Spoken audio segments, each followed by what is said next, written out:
What don't you see? Oh, never mind. Now it came up and then you stopped it. What? The countdown? Yeah. Nah, it went a whole 30 seconds. Oh, well, here Dang. we are, guys. Welcome back. Bro, we've Like, got to figure out like an intro. Maybe I I'll think we like. need to drop the record. Are we gonna use the one that we got? I don't see why not. Okay. Yeah. Next week we'll add that in there, and we'll just allow that to lead into the song, into the show. Hey, Parlay P, how you doing, man? Just finding the Lord. How about you? I'm chilling, man. Had a pretty good day. Fairly productive. Went to one of my favorite local restaurants for lunch today. Had me two chili slaw dogs, spicy chili, a fry, and a sweet tea. Just slap. Went crazy. Yeah, crazy on the glizzies. Dos glizzies. I mean, you might want to hit the Kung Fu Kenny. Oh, nah, man. I'm talking about actual hot dogs, man. New Kung Fu Kenny. Yeah, I know. You said you had two. Glizzies. Look, I'm just telling you how it sounds. That's all. I didn't mean nothing by it. I don't know. I mean, pick your side and stay on it. I am. I am. Nothing wrong with the good dog, though. I mean, our government's not open today, but I'm not going to open with politics, guys. This isn't a political show. Yeah. But still, nothing like two good dogs. We didn't have any good dogs on Saturday, and we'll get into that a little bit later. But yeah, those guys. How we doing? We're doing good. Got a little bit of good news on my end, business-wise, so that's always, a plus. But that's good to hear. Yeah. I think things are starting to finally. The pendulum is starting to swing. Yeah. Oh, that's good. That's good. What kind of pasta did I make today? I made a steak Alfredo with 4 cheese ravioli. Getting fancy over there, aren't we? Bro, I haven't made pasta in forever, and I just needed it. Yeah. So you're more of an Alfredo guy than a spaghetti person. I did spaghetti last week, but I didn't make my sauce myself. I used some sauce that I had here, and it just didn't feel the same. And even though making Alfredo sauce is super easy, I still like to make my own sauces. What about a little rigatoni? A rigatoni! I tell you what, what's your favorite pasta? Are you talking about like noodle? No, just in general. It could be any pasta. Like for me, it's lasagna. Like lasagna is my favorite. If it's gonna be one that I eat, I love lasagna. So I don't know what it's called, but it's this restaurant in Pacific Grove, California, and they do this rabbit pasta, and it's one of the best pastas I've ever had in my life. Cindy and I used to get carry out from there all the time during COVID. Yeah. And like that was like our spot, bro. That shit's amazing. And it was a rabbit pasta. Yeah. Sounds good. That sounds like something I'd eat. Yeah, no, bro. Like that's the one thing I miss about living in Monterey. Especially there was just good food. I'm not even gonna say especially the Italian food. There was just a lot of good food there because for those of you who don't know, it's a rich people tourist town in California. So the dining is A1, and when I lived there, I made a lot of money, so I could afford to eat the fine dining. Yeah, especially if you're getting it. I get it is during COVID, but takeout. Ooh.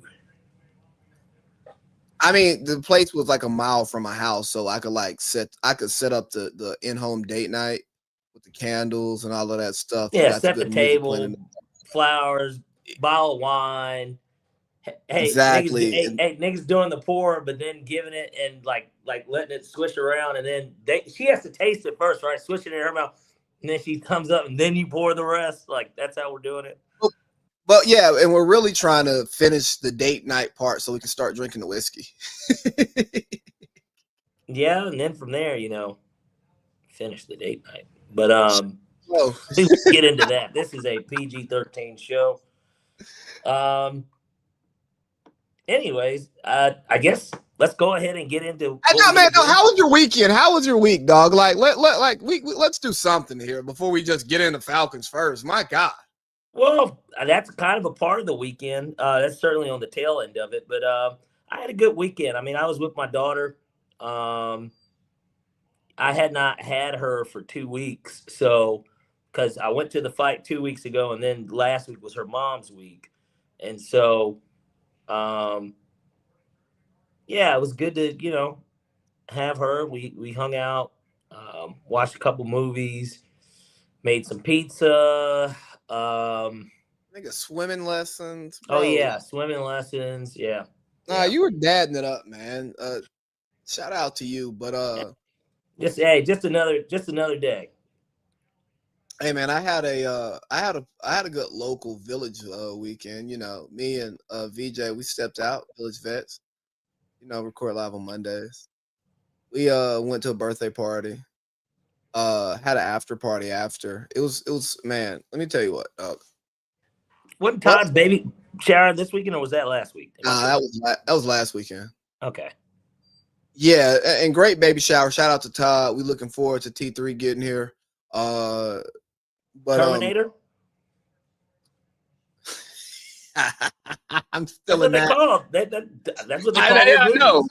Yeah, I know. I remember going to Disney World actually when T3 Terminator was a thing, and doing the whole little experience. You know, where they rock you around in the chair and all that Yeah, shit. you see a robot, with because they're basically bone robots, right, with red Yeah, eyes. Yeah. I mean, and that's what we're dealing with now with AI, but that's a conversation for another day.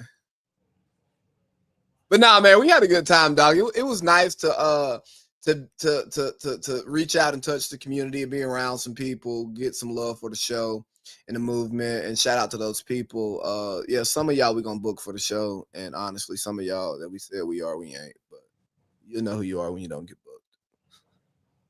Right. It'll show up there. And then it all culminated this weekend with football on Sunday and a lot of questions that we had going into Sunday, kind of knowing what we knew was going to happen or should happen. But Yeah, because this is the Atlanta Falcons, you just don't know.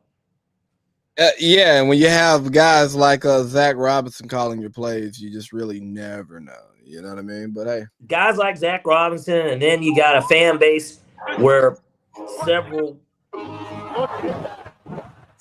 my bad. I didn't mean to cut you off, big dog. I apologize, OG. No, you're good. But then you got a fan base coming into town there's plenty of those transplants that do live here. Yeah, Um, and they're, the Commanders, the Redskins take are, command. yeah, the Redskins are, one of those original NFL franchises. So you never know how that's going to be. But according to you, because disclaimer, people, I did not go to the game because I was at swimming practice or swimming lessons first, and then I had my daughter, and it's not gonna work. But she's not gonna want to go to the game. We're gonna have to wait till she's just a tad bit older. I mean, we could, but like, it's not gonna work. And so, Yeah, I get it. yeah, and you said it was about 65-35. Yeah, and I think that there's a rivalry amongst the fan base. Like, I don't think the teams actually have a rivalry, but it's a rivalry with the fans because we're talking about the two most popping black cities in America going head to head against each other, and it's a place of some would say bougie Negroes. Mm-hmm. You have your Howard there, you have your AUC here. There's a little tension and rivalry there amongst the fans, and I've noticed that in the Washington games because Washington's pretty much been on our schedule the last 5 years since I've Yeah, had to. we play them a lot. We play them a lot. We go there a lot. Yeah, we pretty much play them every year. Yeah, so it was a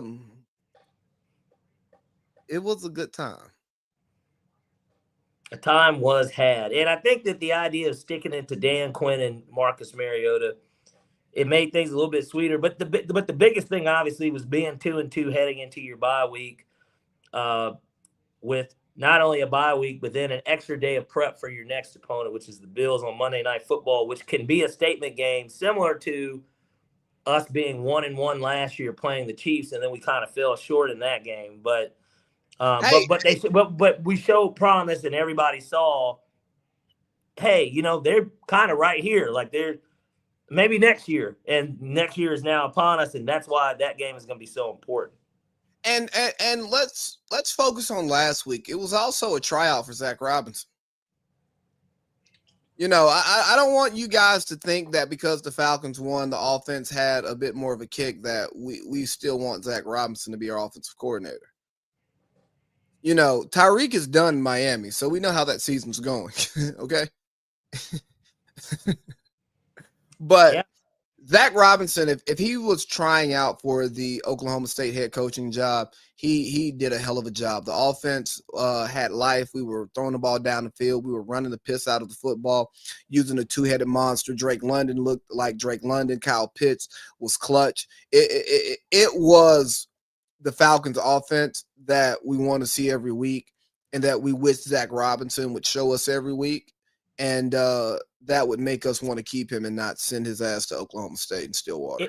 It was everything that we knew that the Falcons offense was capable of. I mean, again, you start talking about, this is an offense that's got currently healthy 7 first rounders, 8 if Caleb McGarry didn't go out on it. There's only 11 positions on the field, guys, at once. And the idea that you've got 8 first round picks on your team and you drafted all of them. Yeah, I mean, we should start to see some sort of, something that resembles a high octane offense, especially when those positions that are first round are your triplets, your quarterback, running back, wide receiver, not to mention non-first round picks that are on the team, like a Tyler Algier, who's 1,000-yard back in his own right, Darnell Mooney, 1,000-yard receiver in his own right. You expect to kind of see this type of stuff. And so I'm just glad that they didn't wet the bed. I don't like that it felt like they let up a little.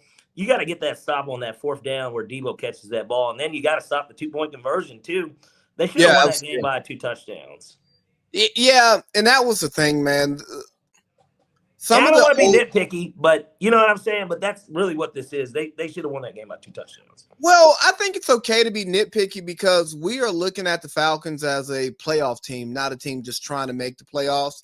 And the things that matter in the big picture is closing the door early when you can, like don't leave that door open, because not only is it just not smart from a football point of view, but we're a franchise that has demons, and I believe those demons will they will show themselves, because they manifest. Yeah, like once when they got the touchdown and then they got the 2-point conversion, it's like, we got nervous. Yeah. So like I'm telling you, like in the building, buttholes get tight. It's like, are we actually going to drive down and get points? Oh yeah, we drove down, we got the field goal. Okay, like game's over. But there was no confidence that we were going to drive down, because I've seen 3-and-outs in these situations. You gotta, in a weird way, you don't want to force it too much, but you gotta almost play it as if you're the team down in that situation. Not that it's tied and you need to try and score to win the game. No. You need to tie it like you're down. Like you're down 3 at a minimum. You want 7, because if you put up 7, it puts way more pressure on them, and of course automatically ends the game. Because even in their defense, right?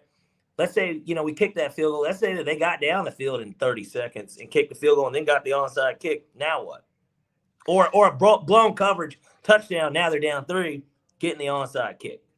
And then, fuck it, because this is just the way the analytics work. Then they go for 2.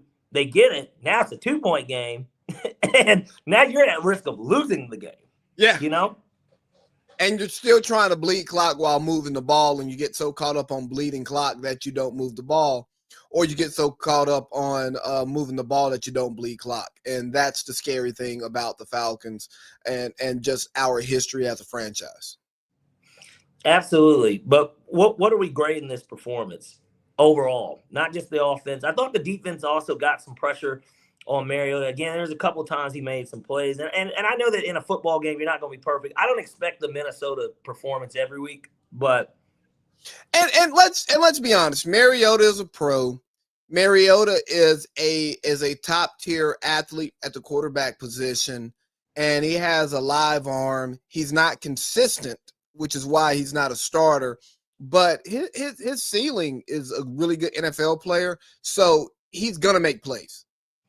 That and then of course with him, he's played a lot of football. You know what I mean? This is a dude that was a starter for about 5 years.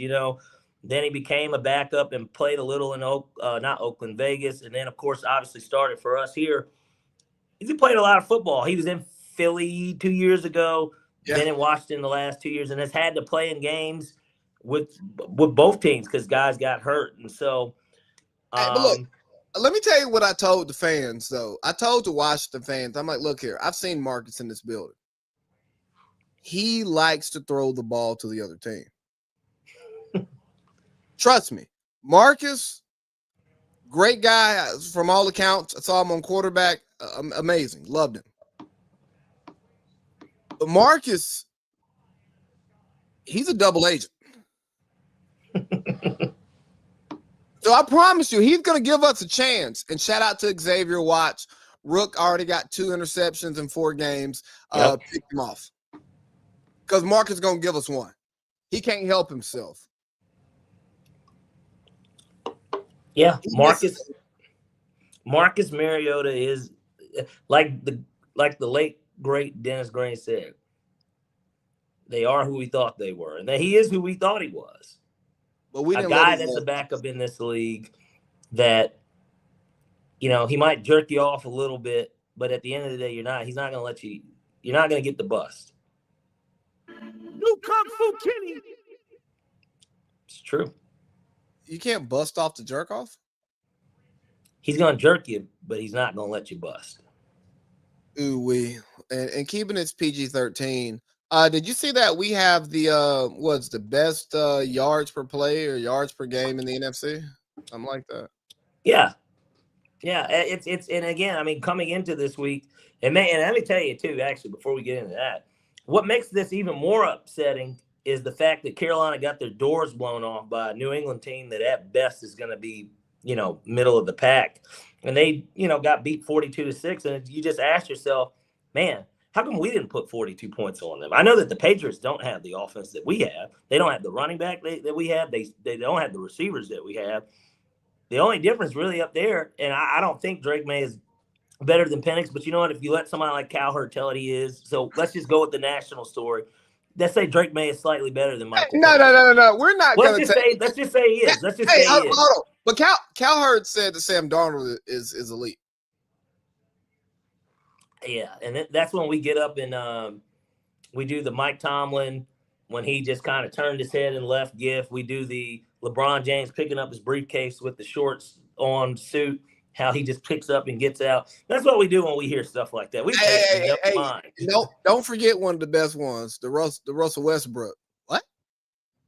Yeah, you got that. He's like, what are you talking about, bro? He's like, bro, you tripping. I'm like, yeah, that's another good one. There's a lot of gifts that we could use in this scenario, but yeah, it just it's one of those things where we don't put too much stock into it. But my point is, they scored 42. They beat them 42-6. 13. Terrible football team. Carolina is 42. Carolina's the second worst team in the NFL. Oh, so the Titans are the worst. Oh, by far. You heard the quarterback. Man, look. Yeah, and but he's got to tell the truth. It's not a we, it's a you. I mean, it's all y'all. It's collective. But you're the leader of the ass. You know what I mean? I mean, he said we. So he took accountability. He's part of the ass. But he's a big part of that ass, though. You know what I mean? He's one of the whole cheeks. The rest of the team can be the other cheek. He's a big part of the ass. He is. It's true. They're terrible. But Carolina's next in line. I mean, I think you said it to me earlier. They talked about how an anonymous scout essentially said, like, he's just not a good football. Like, Bryce Young is not a good football player. Like, Yeah, he just looks good against the Falcons where he's 3-1. Yeah, those are half of his wins in this league. So, and we historically we make a lot of guys look good. Hey, it's a new day. We got Coach Ra. I don't have any. I tell you what, Rod didn't fuck it up. He didn't let Dan Quinn get the best of him because there was a picture of him hugging DQ, and I think this was after they lost last year, and we basically got eliminated from the playoffs essentially. Oh, and yeah. he just embraced him, and it was just like, I get that that's your guy. Like, I get that. I understand it. Your friends first, competitors second. I understand that, but not the time, Ra. Just like him. That picture of him smiling, dapping up whoever it was on Carolina. It's just not the time for all that. You just got shut out 30-0. I don't. If you're the winner, by all means go up and do that shit. But when you get blown out, let's hit. You know how in the NBA, and I know they play 82 games, but how in the NBA the coaches sometimes they won't even they'll just do the wave and just head to the, because that's what you should do when you're getting your ass blown out. You're getting beat like that, because typically those games aren't close when they do that. So they just go to the locker room because it's time to talk about it and figure out, well, what are we going to do, guys? Because I don't know what the hell that I just saw. It's not a player problem. It's a coaching problem. Ain't that what Dabo said? We'll get to Dabo. Well, Dabo didn't even play this week, so they didn't lose, which is a plus for Clemson. But we'll get to college a little bit later. But, all in all, I'm giving it a B+. I thought that there was still room for improvement, and just in general, they should have beat a backup quarterback without their top receiver. They should beat them by 2 scores. Yeah, there was some offensive stagnation through the middle part of the game that we've seen. We've seen that week to week. But hey, Penix was airing it out, and he and Zach like it better with Zach on the sideline. Yeah, he should have been here. Yeah, he had a 300-yard passing day, 2 touchdowns. Drake London obviously got activated. It was good to see him, because I was starting to think maybe he's just still not healthy after whatever happened in week 1. That's what it kind of appeared like. Because obviously in week 2 we knew he was hurt, and then week 3 we just didn't see anything. So then it's like, all right, these guys hurt. Darnell is still clearly hurt. Yeah. Which could, hopefully with this bye week and then the extra day, he's ready to pop his shit. Actually, the Bills. And here's the best part about that Bills game. That's a defense we can move the ball. We can move the ball on the Bills. Oh, absolutely. On the Bills. The Saints were giving them a little bit of a scare until the 4th quarter. So we should be, and that was in Buffalo. We should be able to move that ball at home against that defense. Lamar, they put up 40, and I know we're not them, but I'm just saying. The Saints are a well-ran organization.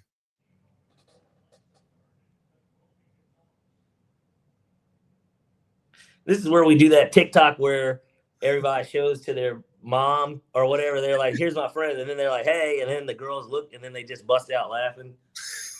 That's basically what I was going to do to you there, Lee, because no, the Saints are not a well-ran organization.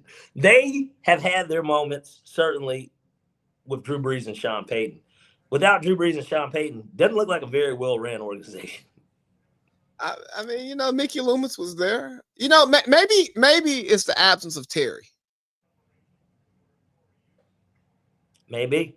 They immediately, they were already trending towards Cap Hill, but maybe think about it, is Terry the capologist at this point? He got us out of Cap Hill. He did. And now look, he's got those bacon dog treats that smell good? Yeah. Now he's got a bag of those, and he's waving it around to the Cincinnati Bengals. And he's like, I know you want this expensive treat, boy.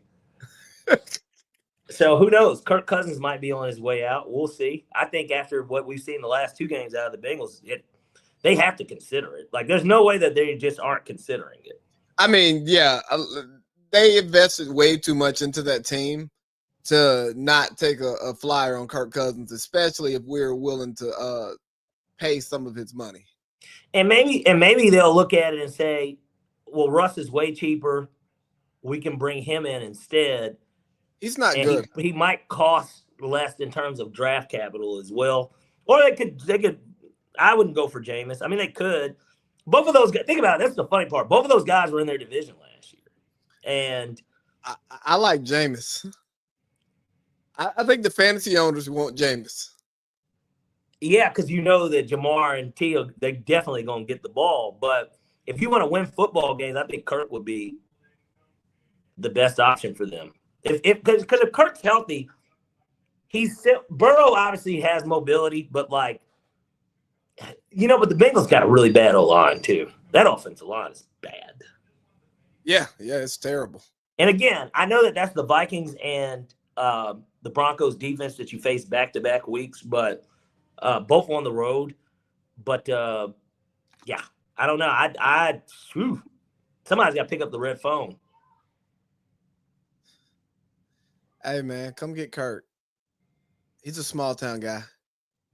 He doesn't care Small about town guy. Cincinnati's not too far from Atlanta. It ain't that far. No. I mean, Cincinnati's right there at the Kentucky line, and Atlanta to Kentucky, that's probably about a 5.5 hour, maybe 6 hours tops drive.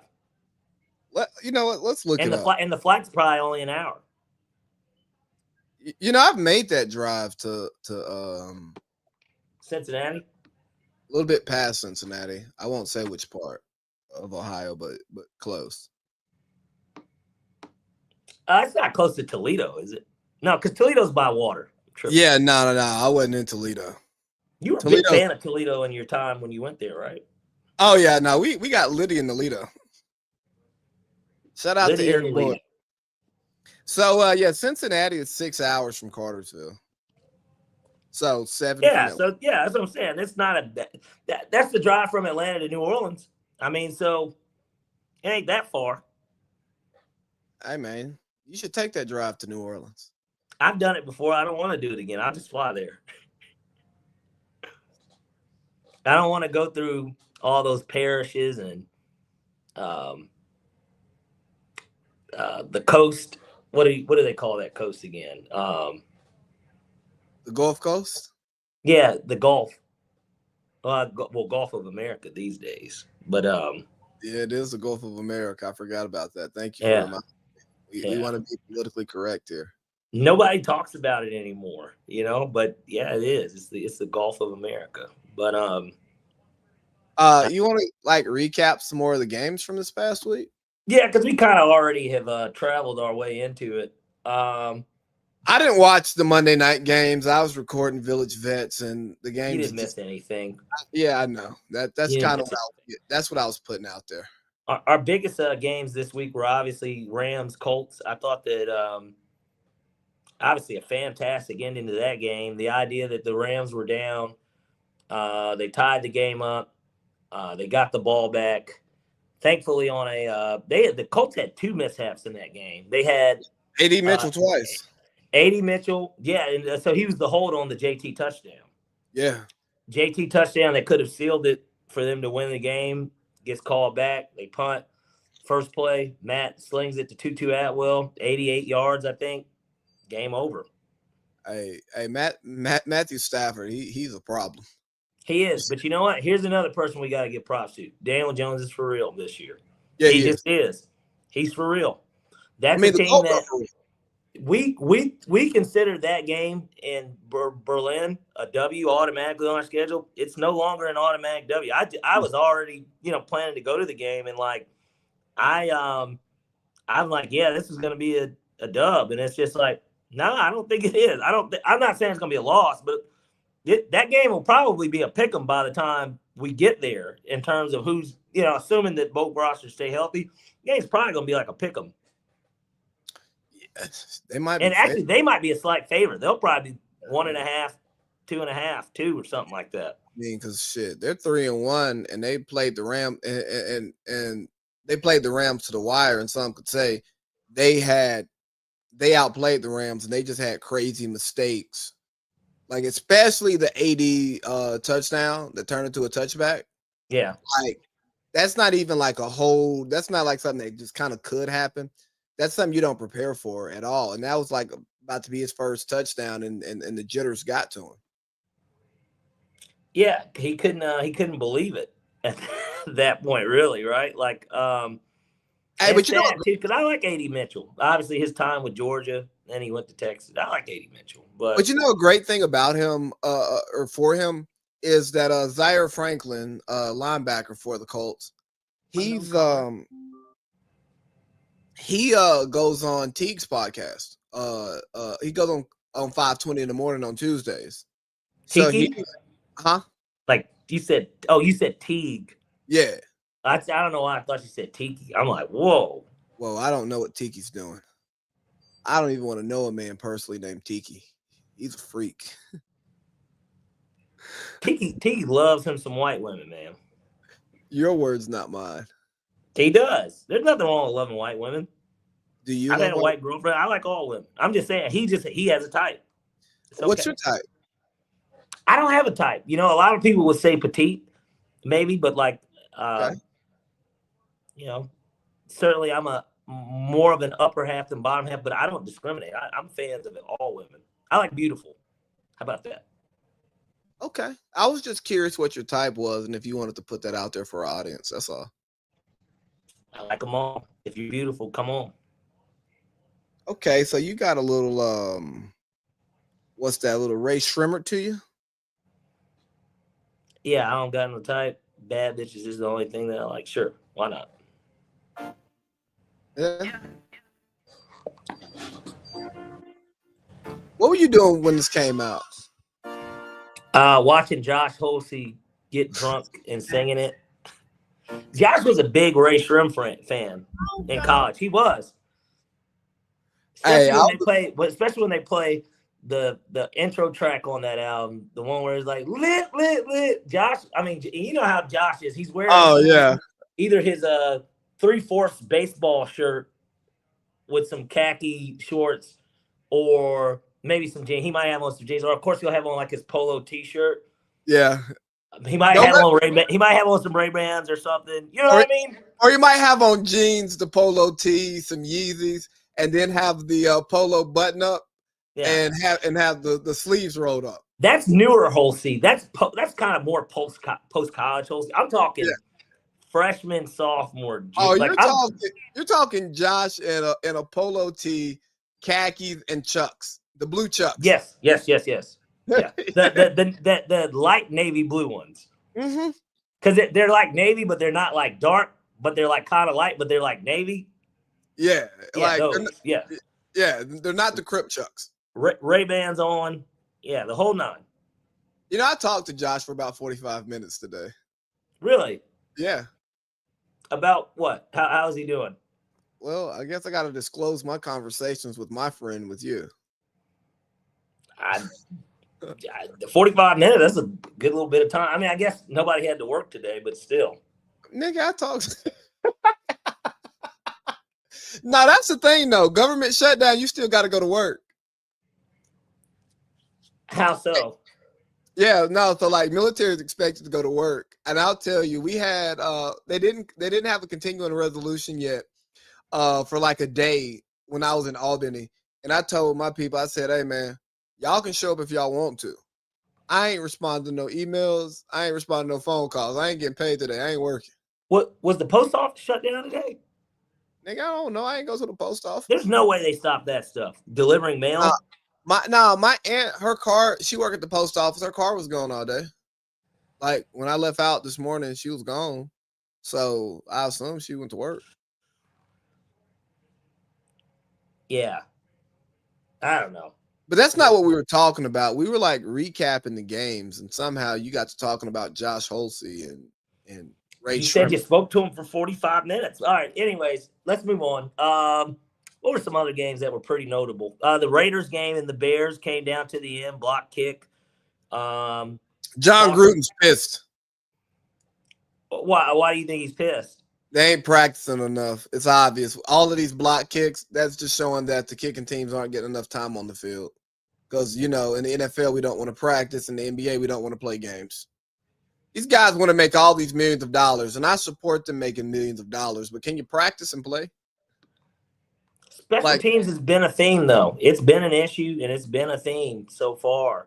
But and it's also these Wonder Boy gee whiz offensive play calling coaches that we're falling in love with, yeah, they can call great plays, but they don't necessarily know how to put all three phases of football together. And we see it with the Kyle Shanahan teams. There's just a lack of emphasis on special teams. And good teams have good special teams. When the Chiefs are at their best, Harrison Butker is kicking field goals. One of the reasons why Dallas is so scary is because they have a guy who can kick 60-yarders comfortably. Yeah. That's scary.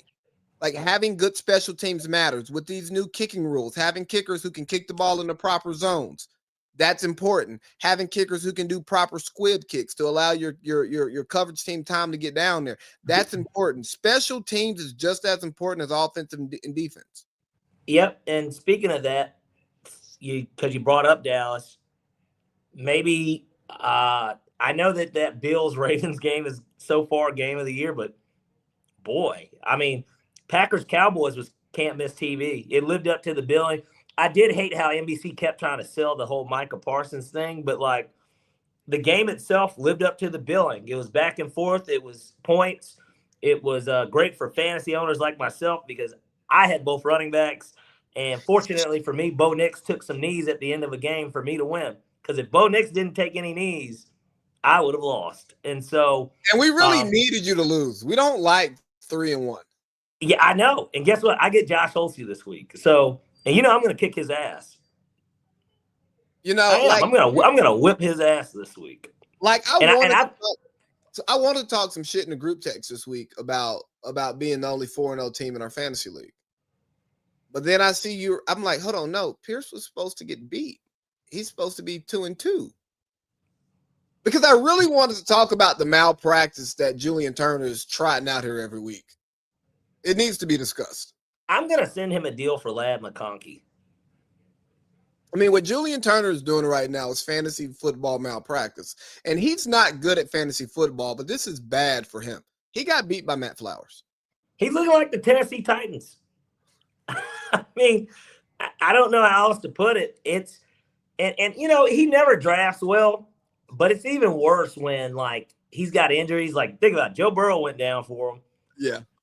But he had Brock Purdy as his backup, who's also injured. He's just kind of he's in a tough spot. So now this week he's got to start Cartersville's own, who has not looked terrible.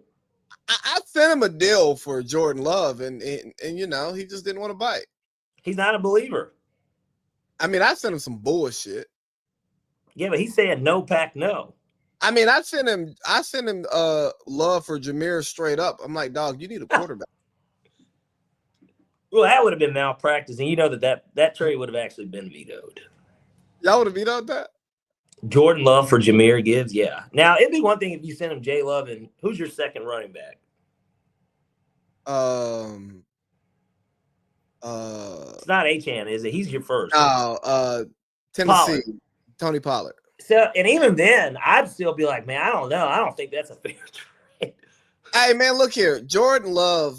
You'd have to give him a flex player, too, because Jameer Gibbs is a top 5 pick. So yeah, but Jordan Love week to week is going to get more points than Jameer Gibbs. Yeah, because he plays the quarterback position. Well, yeah, exactly. And he's got weapons. Exactly. And he needs points. So it's a fair trade. You can't win if you don't score. That's true. I think I sent him over Love, Ayuk, and Kareem Hunt. Wouldn't take it. If you gave him Love, but Ayuk's not worth anything in reality. I cut him. He's gone. Yeah, he's not worth anything. I'm gonna send him Love and fucking Tony Pollard. And I hope he'll want like a flex receiver, but I think he would take that. Honestly, I really do. He actually kind of should. Yeah, no, he should. Just like with Justice, if Justice loses this week, and here's the issue with Justice's team: he's 1-3, and he scored 100 points every week. He's just getting bad luck. But if he loses this week, he probably has to trade Bijan, to save the season. Look, Justice got so lucky that he got so unlucky that I put Romeo Dobbs in the flex. If Mike Evans doesn't get hurt, he wins. Then he starts Jameson Williams over Kenneth Gainwell, who who was RB1 for the game because Warren's out. He plays him. Kenneth Gainwell had like 28 points, and Jamison Williams gave him like 2. Romeo Dobbs had 2 tubs. He had 3. 3. I'm sorry. Yeah, he had a career day. In a big spot too on a Sunday night game, but that was smart on your end because I'm sure you put him in because you were like, oh man, Cowboys secondary, like Cowboys defense, I was like, Cowboys defense is Swiss cheese, and Romeo Dobbs, he gets open a lot. Like he misses big plays, but like he makes big plays. He's a boomer bust type of guy, and if you pick him the right week, if you draft Romeo Dobbs, you got to play him in your flex every week to get the value for him, or you just draft him and you never play him.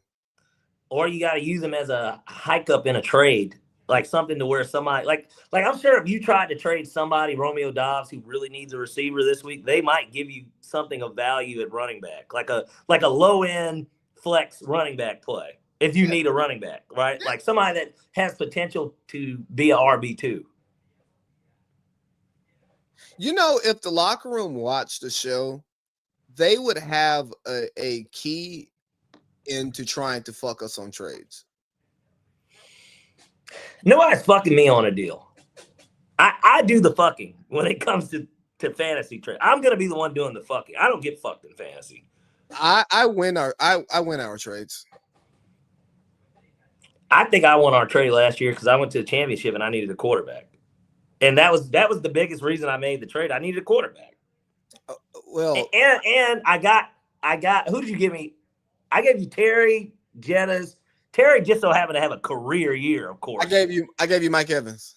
Yeah, so I still got a receiver in return that to me he didn't have as good a year as those two, but he wasn't that far off. Well, no, it was actually, and we talk about this trade entirely too much, but it was a win-win trade because it brought hope back to my season.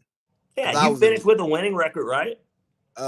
Damn near if I didn't. Or you were 500 at least, but you started 0-4? Yeah, I was in 0-3? Yeah, I was in the pits. Yeah, so, and I got a quarterback. Like, I knew quarterback was going to be an issue. Just like this year with Josh Holsey, me trading DeAndre Swift, a guy that I'm like, oh, he's not even a dude, like for real. And I needed a quarterback, and I got a tight end in the deal. Yeah, when I saw him on your roster, I was like, oh, this nigga's tripping. I bet off that DeAndre Swift tree last year, never again. But, hey, carry us into another game or something because I've got to tinkle. You go tinkle. Aaron Judge just took the lead here for the Yankees. But we'll get to baseball a little bit later, guys. Yes, we will be talking baseball today.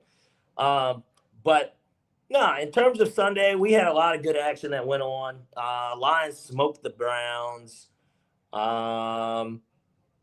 I got to pull it up, actually. I don't know why. I'm kind of drawing a blank here on some of those games that we did have on Sunday. Just trying to figure out what were the really good ones that we did have. Of course, you had the Chiefs and the Ravens. Nobody really wants to talk about it because the game was uncompetitive. But, Lamar Jackson gets hurt. You got, 2 to 3 weeks now, they're saying, with the hamstring. Some people said he was checking himself out of that game, which is a little weird. But obviously he wasn't. Now he's out 2 to 3 weeks. Could be a really big blow to the Ravens and probably their playoff hopes. They're going to be a team that, of course, nobody wants to face, and they're going to try and sneak into the wild card. But brings life back to Kansas City season, no doubt. They're 2-2, especially with the Chargers getting beat by the Giants, which was a game that I think cost probably a lot of people money. I'm sure there were several people that bet in on the Chargers, and I know a few people personally, not me. I don't bet. On this stuff, and I'm pretty sure that they cost a lot of people money. Justin Herbert had a terrible performance, fucked me over in fantasy. He's my quarterback. Jackson Dart comes out, running the ball like Steve fucking Young, Cam Scattaboo. I saw a picture on Twitter for those that watched The Longest Yard and how they had that quarterback and the running back with Steve Austin being the running back and essentially compared those two to The Longest Yard. Who we talking about?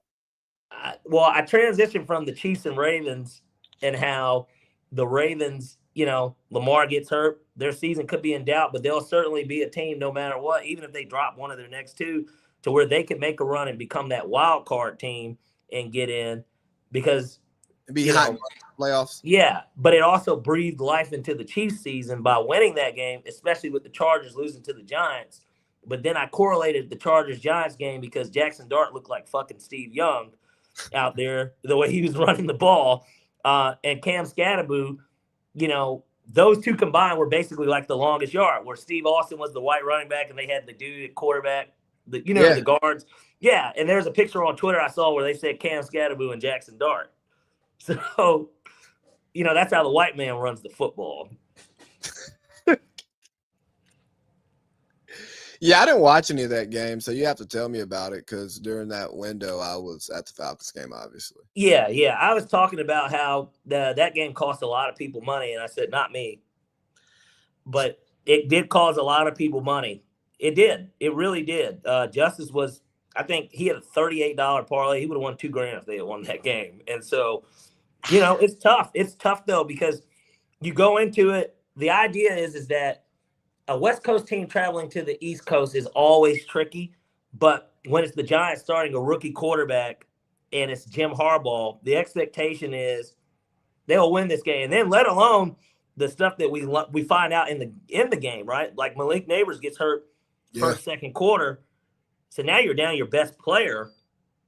And they still found a way to not win the game because, Justin Herbert had two really costly interceptions. Both of them were returned to the goal line. And so that's how they lost the game. Hey, man, shout out to Jackson Dart going out there getting a win and maybe solidifying that job for the year. Speaking of some quarterback shakeups, what are your thoughts on Joe Burrow getting benched, Dylan Gabriel being up next, and Shedeur? You said Joe Burrow. I know you meant Joe Flacco. But Joe Flacco, I'm sorry. Joe Flacco getting benched. Dylan Gabriel getting his shot. What does that mean for the Cleveland Browns season and possibly Shedeur Sanders? Ooh, that's a first take topic. It is. Well, that's literally what they did. As soon as they brought it up, nobody talked about Dylan Gabriel. They said, how long till Shedeur? Isn't that amazing that, Joe Flacco gets benched, and instead of talking about Dylan Gabriel and what he can do for that team potentially, you're already moving on to the guy that is still entrenched at QB3. Hey, let's talk about Dylan Gabriel first, and let's not be those guys. For sure. Let's talk about it. I think it'll be fresh to see, right? I don't really have much expectation for Dylan Gabriel because he wasn't somebody that in college, whether that be at UCF, Oklahoma, or Oregon, I never just sat up and thought, man, he's going to be starting on Sundays one day. I never thought that about him. He's obviously kind of undersized. Relatively accurate quarterback. He's pretty accurate at Oregon. He's accurate at Oklahoma too, but I don't know. I just think that he's potentially just another guy. Obviously, he'll add some mobility to the position. We'll see what happens, but that team just isn't talented enough on the offensive end to begin with, really, for me to justify him starting the rest of the season. I do think Shedeur ultimately will get his shot too. If he's able to make plays, maybe he buys enough time to where it's a quarterback competition next year. But, depending on how the draft shakes out, and I know we'll get to college here in a second, there's no really front runner in college. I guess Lenore Sellers, although South Carolina's losing, he's playing well, but nobody in college looks good. They don't want none of that scum. But nobody in college looks good anyways. Nussmeier kind of didn't look great against Ole Miss. Obviously, everybody continues to talk about Arch. Who are some of these other guys everybody keeps saying? There are some people that believe the guy at Indiana potentially may be separating himself from the pack. He's the lead to get the Heisman right now. People believe in Kate Klubnik.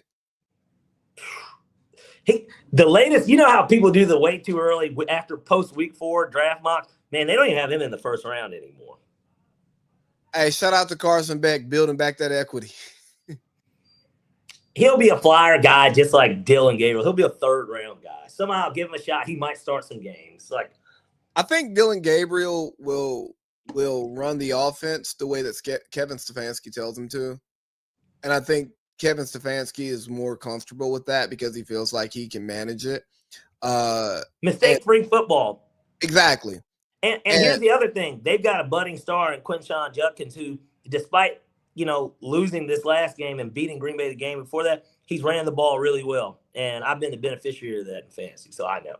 Well, if you ever want to get off of him, we're open. Hey, look, let's talk turkey. Harlem, not Harlem Nights, life reference there, guys. Yeah. If you didn't know, I'm disappointed. But no, Dylan Gabriel's going to be able to run the offense the way Stefanski wants. But I'm more concerned. Where I am concerned about Shedeur is the Rex Ryan comments. And I probably should pull him up and play him just so that we don't miss anything. Yeah, I didn't hear these comments. What was it on Get Up or something today? It was on Monday. Let me scroll up through one of my messages. It's in there somewhere. Cause I thought Rex was on some Rex shit. Here it goes. And with this, so he runs his mouth like something's missing with this kid. This kid talks. He runs his mouth like I could be a starting quarterback with his arms crossed like this. Get your ass in the front row and study and do all that. If I know, the whole league knows. Quit being an embarrassment that way. You got the talent to be the quarterback. You should be embarrassed that you're not the quarterback now. So when I initially saw this, I thought this was just some Rex get off my lawn. But he cleaned it up in the second half. Yeah, but with him pretty much saying, hey, if I'm hearing this, then the whole league knows. That's speaking to some of the problems that we heard about in the pre-draft process. And if you're not being a great student, and I don't even care if Shedeur actually knows what's going on. Bro, sit up front. Don't sit in the back. Don't be cool. Be a nerd. Sit up front because it shows these guys that you are going the extra mile to make sure that you get the knowledge and that you're focused. I'm focused, man. Yeah, so again, holla at me, man. But hey, if Rex is hearing that, what's actually going on in the building? And I think that's very important when having these Shedeur Sanders conversations. Again, we can't believe everything that we hear because we're not there to see it. But let's not just talk about talent. When you talk about a player who comes in with an inflated ego, who doesn't need football, that's a difficult position for coaches. And I'm not saying that to stand up for coaches. You coach the guys who are there. But don't do things that make yourself stick out even more if this is the field that you want to be successful in. Now, if you just want to be successful in life, do whatever the hell you want. But if you want to be a starting NFL quarterback, you see that the league already feels a certain way about you. So you got to get in line if this is what you want to do.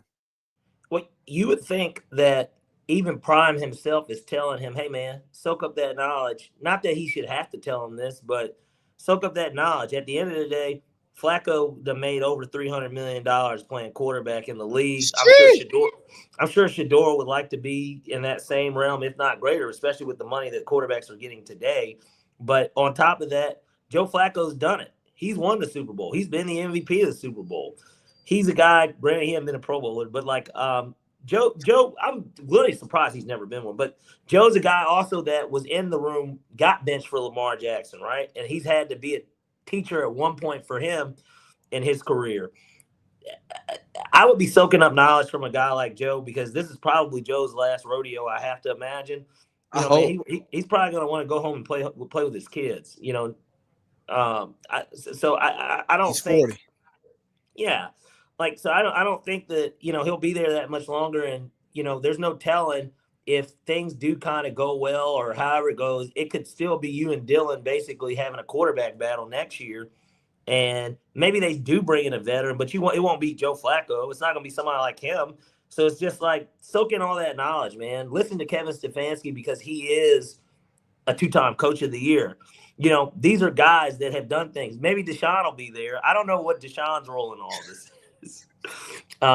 He might just be in the training room getting massages. I don't know. But what I do know is that Shedeur's going to get his opportunity. I wouldn't be surprised if that opportunity came sometime after week 10. Once they've seen enough of Dylan Gabriel, if Dylan Gabriel goes 1-5 or 2-4, and he's turning the ball over, or just, he's just not elevating the offense, Shador's going to get his opportunity because they want to see what they have, and then they'll be able to evaluate and figure out, what direction they're going to go in the offseason. Yeah, and the unfortunate thing is that offense is so terrible that they get no help in trying to showcase who they are. But another thing I want to throw out here, I think the NFL is pretty close to a meritocracy. I'm not going to call it a total meritocracy. Yeah. But if Shador was as good as a lot of you think he is, he'd be playing. He wouldn't have been a 5th round pick. He should be in New Orleans playing football right now, in reality. He should be. You don't like 0-10 Spencer Rattler? I think we'll get to the picks. I think that it won't be 0-10 after this weekend, but I'll leave that there. Holy shit. Yeah, I know, right? Any other games you want to hit? Because I've got like nothing else for football, to be perfectly honest. Yeah, in terms of just that, I mean, obviously just a quick preview of some notable games. Obviously, Lamar Jackson out. You got the Texans going to Baltimore. They're currently the favorite, the Texans, that is, to win that football game. Because who's the backup for the Ravens? It's Cooper Rush. Cooper Rush. Yeah, Cooper Rush. Underrated. Cooper Rush won games for Dallas. I'll leave that at that. But Broncos-Eagles is another interesting game next week. Hey, what's up with the Eagles offense? Josh Holsey, he's not concerned. He should be 0 for 8 in the second half. I think that that's something to be concerned about, that you couldn't complete a pass and that your wide receiver is looking more and more like a diva every week. I'm not even mad at him for looking like a diva.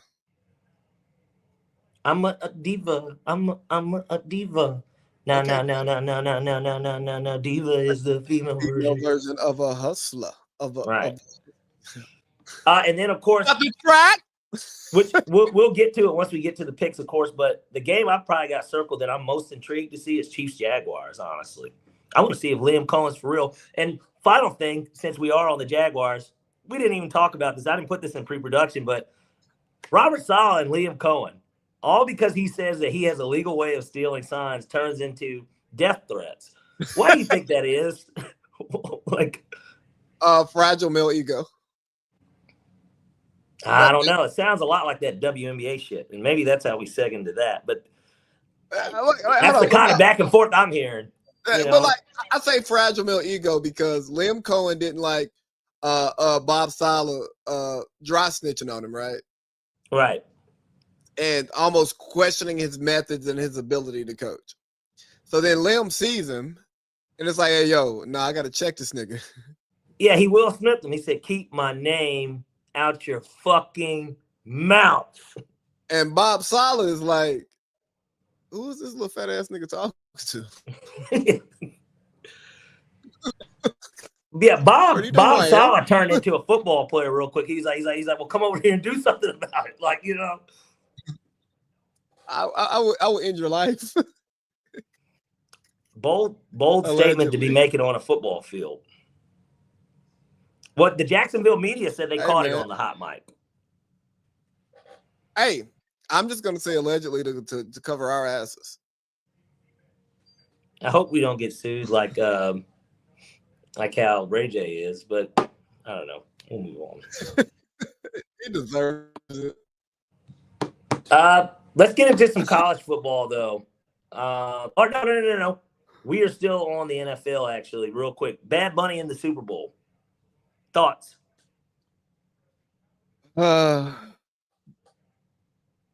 This is actually. This is culturally inappropriate. Apparently, he's the most streamed artist of the past 3 years internationally. I understand what the NFL is doing and trying to expand his reach, especially when you talk about games in Brazil, you talk about games in Mexico City. That's a great way to bring those fan bases more into American football. So great marketing move by great marketing move by Hove and Raj. But this is culturally inappropriate. Hey, big dog, football is still a red state sport, and we had your Kendrick Lamars, your Rihannas, your P-Subs, A-Town Downs. Yeah, we know all of that music. But hey, this big dog don't speak English. That's the interesting part about Again, it all. AC Lee doesn't care because AC Lee never cares about the halftime show. If I get a good halftime show, honestly, I'm pissed off because I can't piss and reload on my food the way that I want to. But I enjoy it. But I'm here for the football. So because I'm here for the football, I don't care. But in this politicized America that we live in, let's just talk about why do we have a Spanish-speaking artist who does not make songs in English performing at the largest TV event in America?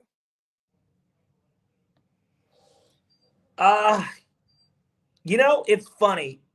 I would say in terms of the world, I could be wrong. I can get fact checked on this. In terms of the world, I think Spanish is the leading language. And I know everybody, for the most part, knows how to speak English. But in terms of nations, I got to run this real quick. In terms of nations that speak, that the official and first language is Spanish, I believe that Spanish would be the number one spoken language in the world. And it makes a ton of sense, too. I mean, obviously, we look at kind of how the world has played itself out and a lot of Spanish conquistadors and whatnot taking over. But earlier in time. But nonetheless, and I can get fact checked because I could be wrong, and I don't want to spew out, false information. But if I'm not mistaken, I'm pretty sure I'm right. So it makes a ton of sense. Bad Bunny's a huge pull. He's box office. Some people think that it's a political statement more than anything, and that there's going to be stuff, Jason Whitlocks of the world. There's a lot of different things that you could look at this and you could say, yeah, I feel like this is something more than just picking an artist. I don't really look too far into that because the Super Bowl is not about the halftime show. It's about the game. And that's what I'm pretty much really worried about. I'm excited for Bad Bunny. I don't really listen to any music. I've got a couple songs on my Spotify, but he's not necessarily someone I just am locked in with or anything like that either. So it should be interesting, though. I mean, I'm excited. Again, who doesn't love a little football, and a little live entertainment to go with it? It should be really interesting.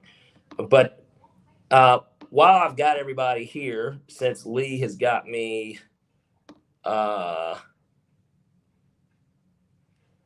he's got me kind of covering this. We did skip out on the NFL injuries. So many devastating injuries. Tyreek Hill, Joe Burrow, obviously Malik Neighbors as well. Just a lot of big-time receivers mainly, but a lot of just big-time players in general. There's been a lot of quarterback injuries. Jaden Daniels missed 2 weeks. J.J. McCarthy's out. It's just been a lot of injuries this year. It's kind of weird, You look at this stuff and you say, well, why? Why is this happening? Why are we getting more injuries? Some people want to blame the field conditions. I know MetLife gets a lot of the flack for that because of how they have that field set up and the fact that it's not grass and that it's the artificial turf. And I'm not sure what makes theirs any different from anywhere else, but it seems like a lot of the gripe here is with the turf.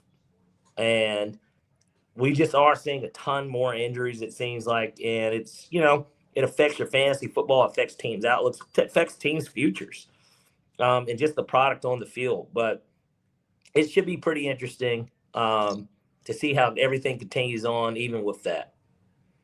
And especially now that we've got Lee back, I think it's time to transition into our college football overview. Lee, what did you think of? We'll start off obviously with the Dogs because we were both repping them last show. We had our red on, our black, our Georgia gear, and something that we don't say very often, but same old Georgia, like. Yeah, pretty much. Dropping games to Bama. Pretty much what it was. I mean, not showing up on the big stage, not making plays when they were necessary, both offensively and defensively, allowing Ty Simpson to look like a 5-star recruit and not a guy who couldn't win the job from a guy who's not a quarterback, just a fast guy with an arm. Cash Jones getting the ball on 4th and 1, the walk-on running back who does not really fit the mold of a Georgia running back, if we're being honest. Not taking the 3 points to tie up the game because Alabama's offense hadn't done shit the entire second half. Mike Bobo still being on the staff, allowed to represent the University of Georgia. Kirby's blind spot and not being able to have an offense that is tied to him as opposed to being tied to his coordinator, and not hiring an appropriate coordinator to bring out the best in him like his mentor Nick Saban had to learn to do as the game changed. I wasn't shocked. I kind of thought we would lose. I wasn't going to pick us to lose. I didn't want us to lose, but there's just something. There's the fear of Bama, and we saw it again. Yeah, it was business as usual. It seemed like for Alabama, play Georgia, beat Georgia. Yeah. It's amazing to me because Frank DeBoer or Kalen DeBoer. I said Frank. Frank DeBoer actually used to be the Atlanta United coach. Kalen DeBoer was a dead man walking. He was DeMar Hamlin week 1 after the loss to Florida State, which that loss didn't look any better still because Florida State just lost to Virginia. But Charlottesville, Virginia. But anyways, one of my least favorite cities in America, by the way, personal experience. Yeah, I forgot you did party there, but I think it's just known for more than party city. Well, it was a good party city as far as what was going on, and there was potential for good parties. I understand why people like to party there, but the same things you're talking about, I ran into the people who fit those same descriptions and treated me as such. Yes, and that's why they treated Florida State that way. Poor Florida State wide receiver too, getting ran over like it was, like he was fucking Mufasa or something. When Mufasa fell trying to save Simba, or when he asked Scar for help, and then long live the king, and he dropped it. The antlers and shit were woo. I mean, bro, that's a antelope. I said antlers. That's a sensitive subject for me. That scene has made me cry in that movie. That's what it looked like, though. If you saw it, the way that them kids rushed that field, that brother. Let me tell you, as soon as the ref blew the whistle, those kids, you would have thought that it was Armageddon. The way that these people were running to storm that field. I mean, I'm hoping the guy's okay. I wonder if anyone we need to see if we can hit up Florida State and see if we can get him on. Just to ask him, how was that? Even if it's just a 5-minute segment, I'm sure he would take $50, a little NIL from the Washington Winning Pod. But nonetheless, Alabama beats Georgia. Kalen DeBoer, he's back in the good graces of Alabama fans. What about Big Dick Kiff? Big Dick Kiff, yeah. I mean, he whipped it out, and he told BK that BK is still BK. It's really what he did. And now they're ranked number 4, which is interesting. I don't think I've ever can recall Ole Miss being ranked this high, like ever. Yeah, Lee, they've always been like at tops, like 7 or 8. I've never seen them in the top 4. They're going crazy over there in Gainesville right now, looking at Nape on the sideline every week and watching Ole Miss at number 4. Yeah, and who's to say that if they don't make a coaching change that maybe there's a guy that's in Oxford that would be interested. Because he'll have more resources, that's for sure. Better recruiting base. Yeah, if he can do it there, he can do it there. It's Lane Kiffin we're talking about. That's my but guy. That wasn't the only thing that was the same old same. Penn State. Yeah. Much ado about nothing, right? Penn State drops a game against the top 10 opponent. Whoa. Holy shit. Whoa, shocker. The microphone is recording our voices. Yeah, Franklin not winning a big game is about as shocking as Zach Robinson having his offense run out of a pistol. It's a known thing. You know what I mean? It doesn't really change much. It's almost as common as the 2016 Falcons all the way until last year blowing a lead. These are things that we know will happen every time. It's consistent. It's expected. It's known. It is life. Yeah. It is life. But Dante Moore looked pretty good considering that crowd did look insane.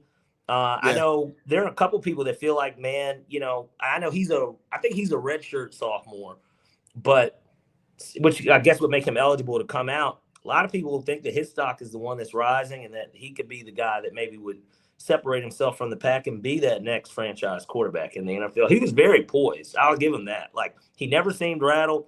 He didn't make any mistakes. He went out there, he did his job, and Dan Lanning looks even more like a wizard, obviously. Both Quincy Avery and Todd McShay had high praise for him, and some stuff I listened to them talking about him. So I defer to those types because I barely even watched that game because I was watching Georgia Bama. But we were split. You know me. Yeah, I know. But, I was watching the Georgia game mainly, but commercial breaks, halftime, if you got money on the line. I know you're just going from side to side. I get it. Yeah. Just pterodactyl in my body. Yeah. Let's just throw it out there. I mean, that's what it was, right? Football has that type of a chokehold on me. I guess you've got your hooks in me. But I'm trying to think, really, aside from that, we didn't have anything else that was too shocking in college football this week. We had a little bit of shocking news. What do we have? Let's check that. Stuff that we wasn't expecting.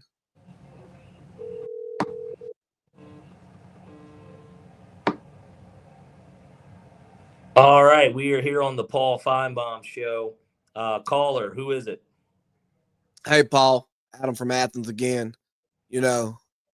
Adam, real quick, before you get into your spiel, are you doing okay over there? What's the pulse like in Athens? Paul, it's not great over here in Athens because we had a big disappointment on Saturday, Paul. But I'll be honest with you, Paul. The bigger disappointment is the news we heard Sunday morning about you there, good Paul. And that's what I'm calling about. I don't even want to talk about the Bulldogs, Paul. Are you planning to leave us to run for Senate? Run for Congress, excuse me. Adam, I have no comment on that.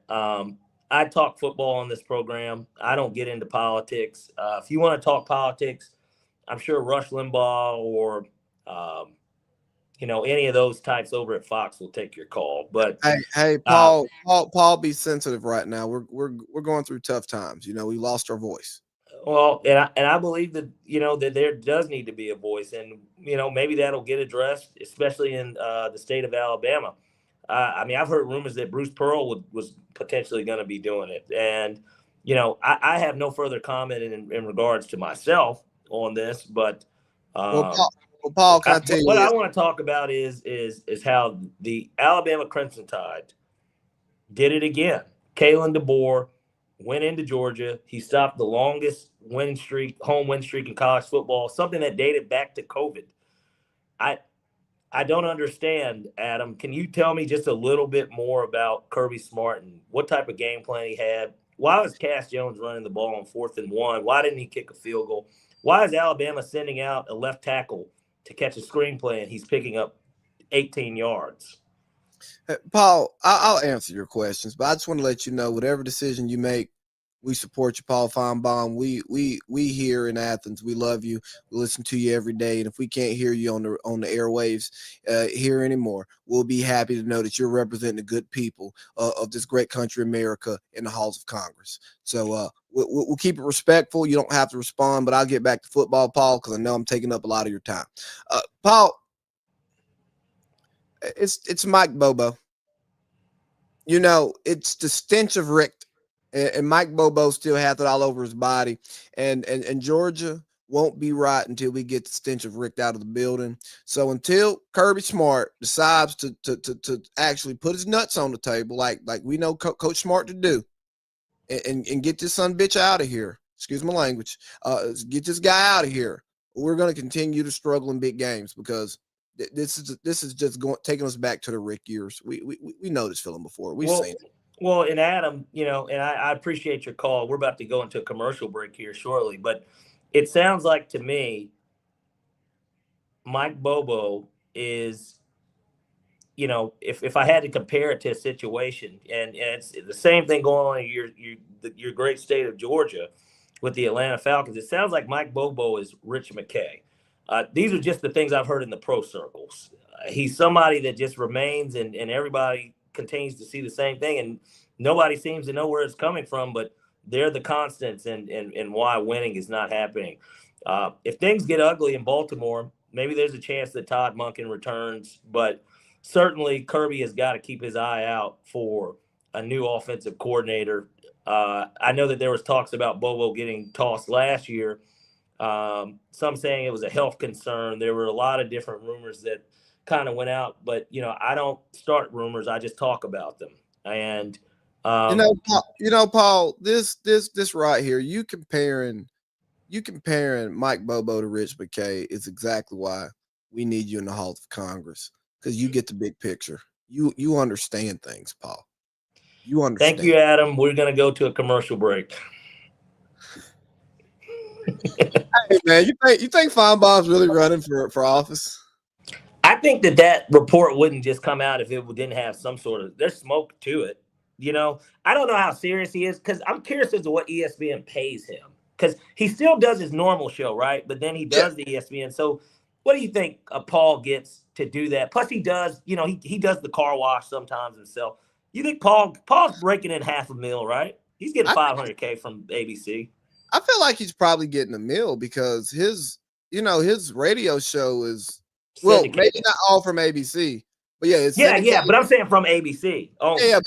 I'm saying his radio show is syndicated on the SEC network, I believe, or ESPN 2 or 3. It's on the family of networks.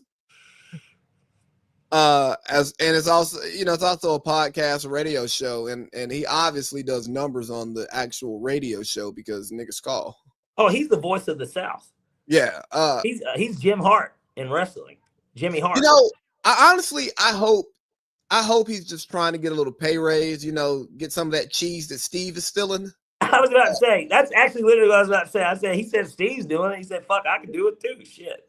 Because what I don't want is, I have an idea of what Paul Feinbaum's politics are, but I don't want to know Paul Feinbaum to have to become a successful politician and take sides that I don't want him to take because of the way I want to continue to view him fondly. And that's selfish. Well, selfishly on my end, I just would hate for his show to turn into the Marty Smith show, because that's who they would probably get to replace him to do something like that.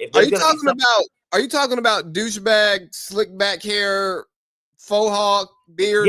Yes. Marty Smith, the guy that does NASCAR and SEC football. I don't want to listen to him. I mean, they're not going to get Will Kane, right? So but I'm just saying, when it comes to who's going to be the voice of the South and somebody that talks exclusively Southern SEC football, it's going to be hard to replace him with somebody. I mean, maybe a guy like Pollock could do it, but we know where how he leans, and I don't think that he would. He's done with ABC. I think they're gonna have to find somebody off the local circuit. They're gonna have to pull somebody from an Atlanta radio station, a Birmingham radio station, a Nashville radio station. You know what I mean? Somebody in Tallahassee or Gainesville. They got to find one of those people, a real salt of the earth guy. Yeah, some grassroots. Yeah, you can't bring in one of these national talking heads. Like for us, as much as we are Georgia sports fans, we could not do a college football show. No, just don't follow it enough. We're far too national and NFL-y and corporate and clean. We just couldn't do. We couldn't. You want to know who would when you say local circuit now I think about it, you want to know who would be good? Who? Locally here, Rusty Manziel. Okay, tell me more. You listen to it. I don't. So he's on 92.9 The Game, but Rusty has been he started on 3. Okay. Him and Josh Pate. He's very grassroots. He knows everything, certainly about Georgia, I know. But I feel like he knows that, at least certainly in this region, he knows a lot about that stuff. He's well connected. He had told a story about how Trevor Lawrence, basically was going to commit to Georgia. and then, he went to Clemson, and because he basically was telling like Kirby, like, I'm coming. And then apparently Dabo said, well, he said, that's fine. He's like, if you want to commit to Georgia, but you should still just take the visit with us. Basically like come down here and if you wanted to go to Georgia, he said, I don't have any problem with that. But he said, you got to at least give us a visit, visit here and see what Clemson's all about. He said, and he used that, the fake stance and whatever on it. And essentially that as soon as he went down there, he didn't let him leave without committing. And then he committed to Clemson. And that he called Rusty apparently and told him that, I'm switching, that he was one of the first people he told. Shout out to Clemson, man. Having a great season. At least Dabo is taking accountability in front of the Tigers, saying it's a coaching problem. Hey, look, if they want to move off of him, Lee, I don't think anyone would have an issue with that. I know Florida wouldn't. You want to know who would be an underrated school that would maybe go after him if they wanted to part ways mutually? Who? And I don't know if it would work because of the region, but let's say Penn State moved off James Franklin because let's say that Penn State wins 3 games this year. Nah, he's not a Big Ten guy. What? Too much Catholic going on up there? I don't know what it is. He's just not a Big Ten guy. If he leaves the ACC, it's to the SEC. He's not a Big Ten guy. Well, it doesn't look like it'll be the Alabama job anymore. I don't think he has the personality for the donors. Sure. Actually, they're a 14-point favorite this week against Bill on the road. You shocked? No. No. Talent-wise, that's not shocking, but you watched Chapel Bill. I only watched a little bit of that first game. I said, okay. Same for me. Yeah, Chapel Bill. Am I surprised? No. No. In short, no. Is it time to talk some hoops? It is. Let's get into the NBA Media Day, man. And the circus that has been, like people asking Kawhi Leonard, hey, did you what's going on with what's the name of the company, Aspire or whatever that shit was called? Yeah. They're asking him about it, and he's basically saying he still is owed money. He said, let's not talk about what I got. Let's talk about what I'm owed. Because he's one of the creditors. Yeah. Yeah. So, saw a lot of jokes on Twitter, like him doing the picture, and they had him turn sideways. Like he's getting ready to do that mugshot. And Pablo dropped another bomb. What did he say? Pretty much, Steve Ballmer had been donating to one of the Aspire or whatever the company's name is. He had been donating to one of that guy's charities for multiple years. Although, like he said, this guy scammed him, and it's like, well, you continued paying it to his charity after the scam became public. So, what you mean he scammed you? It sounds like the Clippers are dead to right, but I think one of my biggest takeaways from what Pablo said on Monday in dropping this was that there are people who won't go on the record, even anonymously, because they think the NBA is going to do a sham investigation and find nothing so that this isn't exposed. Well, and it gets back into the Mark Cuban aspect of it. He's defending it hard. He's going after Pablo, and he's telling him, hey, man, basically buzz off. And Mark, I think he still owns a little bit of it. He's obviously not the principal anymore, but he's obviously been kind of the face of the owners in the NBA for a long time. He certainly has been the most vocal and maybe the most famous of the group. And so his opinion still matters in league circles. And obviously he knows something that Pablo knows as well, and he doesn't want that to be exposed. And how can you blame him, honestly? So you think there's some hanky-panky going on? Yeah, I do. Okay. Uh, I really wish we had time to go through that NBA 100. Did we go through that last week? No. Oh, we just did it over the phone, right? Yeah. Because I still actually haven't even seen the full list because I saw that like first 50 when they showed Cooper, and then I just saw the top 10, and that was it. And Derek White was 26. You know. No, he wasn't. You're bullshitting. Oh no, we didn't talk about. Yeah, he was lower than Trae Young and Ja. And I tell you what, in what world would Boston not accept a trade for Trae Young and him straight up? In what world would they not accept a trade for Ja Morant and him straight up? Hey, Drew Holiday was like 91. Drew shouldn't even be on the list. Well, if Derek White is 26, Drew Holiday is not 91. I agree. One's a younger version of the other. But not as good. But not as good, right? Not as good as his prime. Yeah, I mean Drew's all-star. 2-time. Yeah, it could have been a multi-time all-star had he not been one of the best role players of our lifetime. Hell, probably at least finished in the top 3 for DPOY at least once in his career. Yeah. Like, people who don't understand Drew Holiday, I can't have a basketball conversation with you. I understand it. I think Drew, gosh. He's the right Olympic role player. He's the one where niggas don't go, fuck he doing on the Olympic team. He's good for what he is in the league today. Yeah, 6'5" guard that can shoot, that can score, can guard 1 through 4. Well, and if everything turns out right, he'll be a wingman. He'll be the wingman for Dame Lillard come what, March maybe. I hope not. Probably not. I hope Dame doesn't come back. You think he just sit out the whole year? Yeah, man. He's older than me. He enjoyed his media day. He said he should have never left.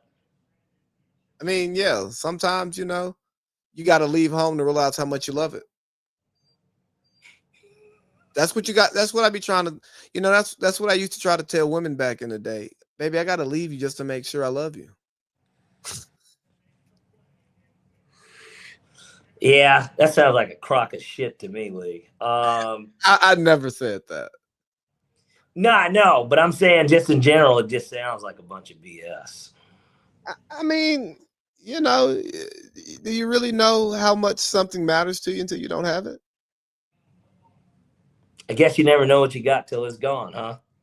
And you take paradise and you put in a parking lot. I was doing a Kanye verse there, but I know. On Gone. Yeah. No, I was just stepping on your verse by like singing that other song. I know I got it. I don't know what y'all on. I'm gonna open up a store for inspiring MCs. Won't sell them the dreams, but the inspiration is free. And if they ever flip sides like Anakin, you would sell everything, including the mannequin. Got a new bitch. Now you're Jennifer Aniston. What would you have said if you was Clay when they asked you about Meg Thee Stallion? They were really asking him. He's like, "Is the ass that insane?" That's really what he was saying. You know what I mean? That's what that question was about. But that's just the way everybody deflects at this point. In general, they'd be like, "I'm not going to talk about my personal life because basically I'm at my job." I mean, I they're think not wrong. It's an inappropriate question. This is culturally inappropriate. This is culturally inappropriate. Let's see what else. Do you care about LeBron being out for training camp and not playing in the preseason? I don't think he's hurt. I think it's only funny because he was on Casanat stream cutting his hair and like jumping around and shit. So like, I don't think. But he's it's hurt. LeBron and it's year 23. Like, no, I give a fuck, bro. That he's not. Does he need to? I mean, like, let's be real. Nigga, does Luka need to? Do any of them do? Luka's been playing ball all summer. Them niggas don't need to do it. They need to get Bronny's ass out there running the second and third unit. You know what I mean? That's who needs that time. JJ needs it so he can see if he's going to be installing some new stuff. Like, I mean, we need Marcus Smart and dominating there. right. So no, I personally don't have an issue with it. I don't have an issue with it. Any thoughts on Joel Embiid and Philly not knowing his return date? Sad story, man. I mean, again, he's like he's following in the pantheon of all the other great players that were injured. You know, Grant Hill. You remember when Grant Hill got to the Magic and like it just seemed like every year we were like, man, can't wait to see Grant Hill team up with T-Mac, and then it's just shit. The shit really just basically never happened. Yeah, we didn't see that nigga till he got to Phoenix. But I'm saying now they got Edgecombe. You know, obviously they're gonna get a healthy PG back. Hopefully, you're gonna get a healthy Tyrese Maxey back. McCain's already hurt. Yeah, he got hurt already. They're bringing back the black unis, which I love. I always loved that era. Now, I wonder if they're only going to do the black or if they will do the white and the blue ones. What color do you think McCain's going to paint his nails for the black unis? That blue. So they can contrast really nicely and everybody knows like, oh, okay, I get it. Like, because they got the blue ones. Or he could do red, or maybe he'll do that gold basketball color on there.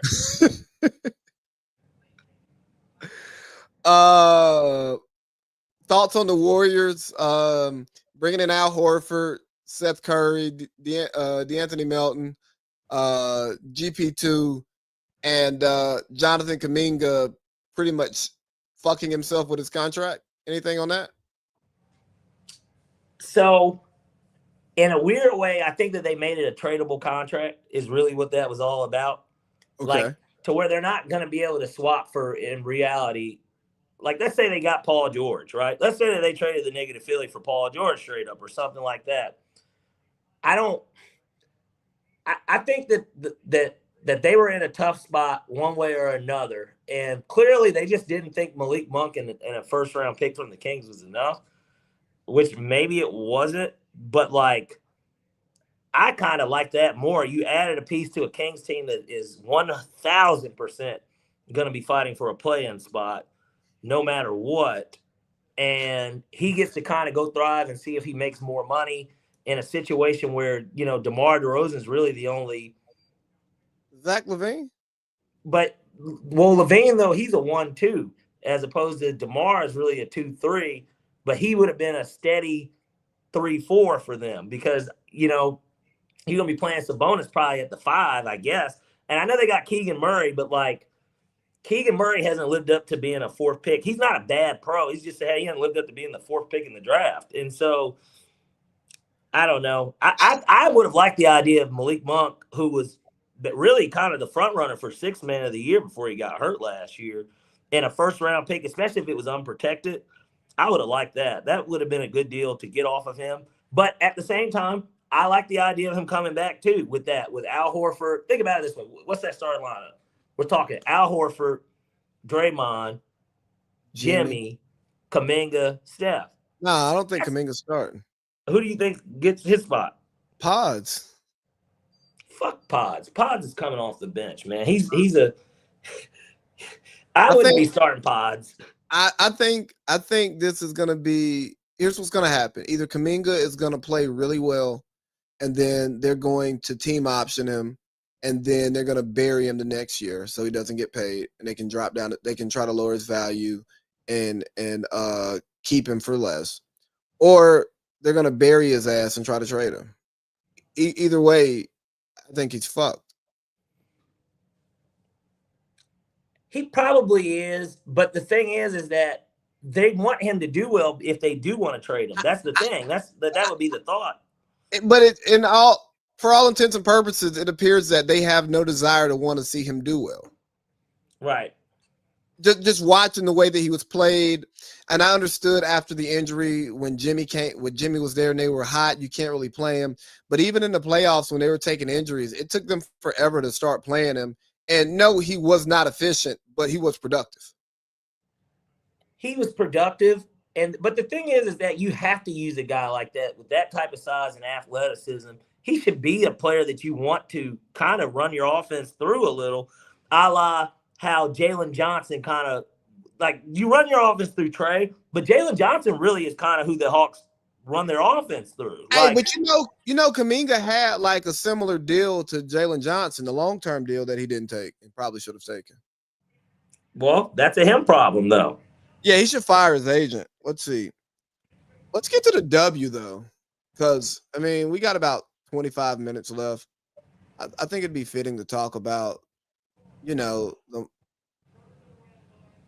Did W. you know? Did you know that she was that the commissioner of the WNBA was the former CEO of Deloitte? I did not know that. Yeah, so I did just a little research on it because everybody's like talking about her, and so that's why I'm so glad we're actually on this topic now. So she ended up making them it was like a 15% increase in profits, not revenue, profits for Deloitte during her time. And I looked at it this way. I think that her comments were clearly insensitive for her to say, for one, that Caitlin Clark, that she should be thanking the W. No, the W should be thanking Caitlin Clark in reality. Yeah. She is the reason and Angel Reese too. But she is the main attraction for why the WNBA is taking off and more people are paying attention. More people are betting on it. She's a big part of that. The W did not make her. She's making the W. And in turn, the great talent that is a Nafisa Collier, that is a Asia Wilson, that is Angel Reese, it is bringing more attention to them, and everybody can finally see, damn, these girls got game. Like the quality of play is going up in basketball. Let's give Jackie Young a shout out. Jackie too. Yeah, she went crazy yesterday. Shout outs to, and I think Jackie shot the last free throws. Shout outs to Jackie for covering that spread for a Nick. We love it. We love it. Hey man, hey! Shout out Asia too. She held you down. Well, shout outs to the not the Pacers, the Fever for running the cover play at the end there, fouling when they knew the game was over.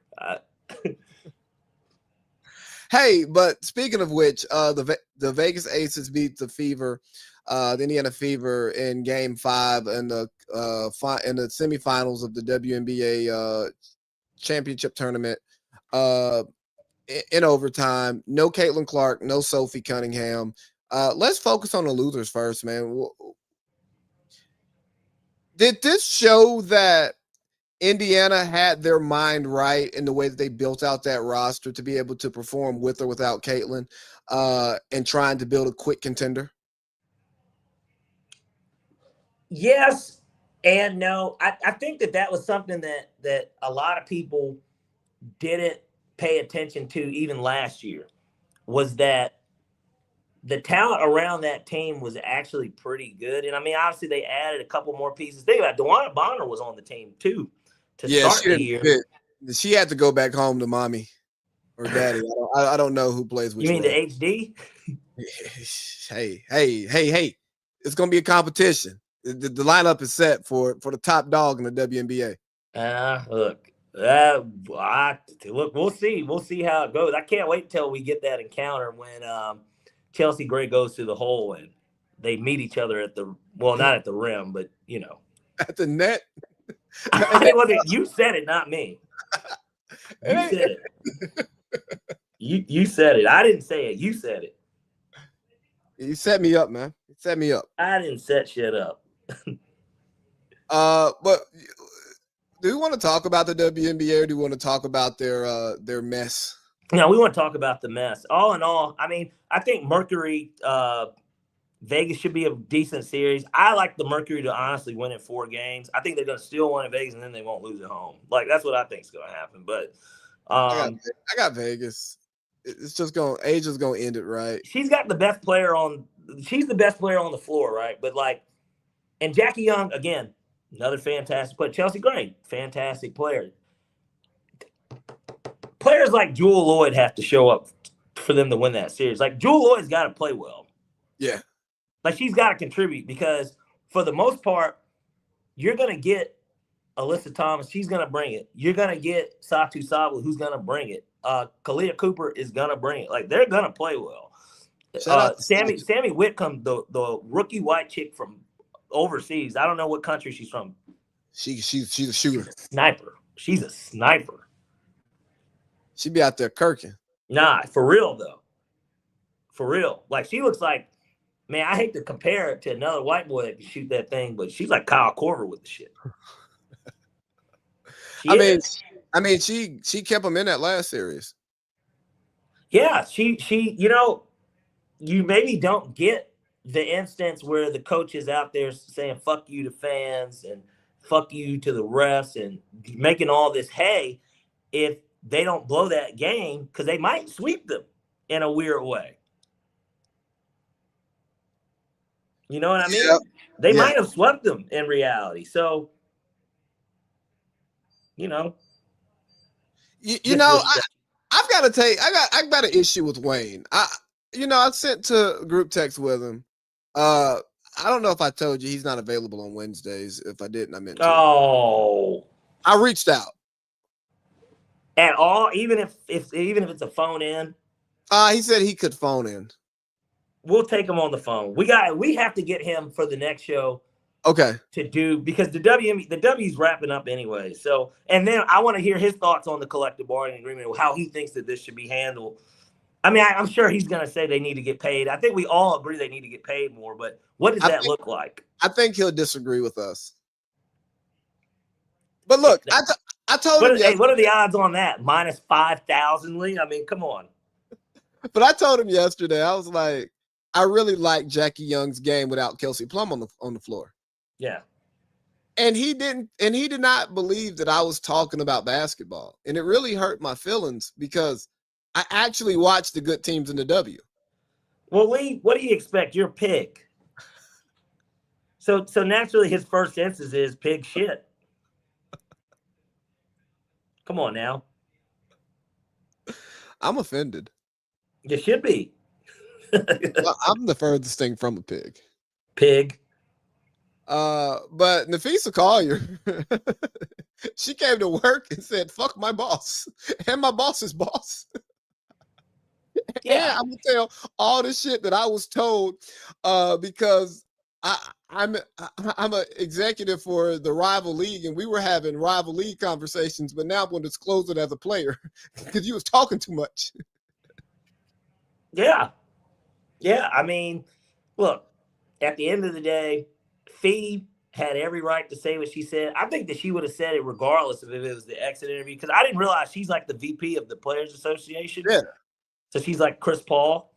Yeah. And so I know CP was the president at one point, but I think he's the VP now. Who cares? I don't know. He's got a lot of influence in the league, and this is his last year doing it anyway. Which, media day, real quick on him, he looked old as hell in his media day. He's 40. I know he is, but like he looked it. I was like, whoa, he looks washed up. He is. He was not bad last year in his Hey, can we get back to the ladies? Yeah.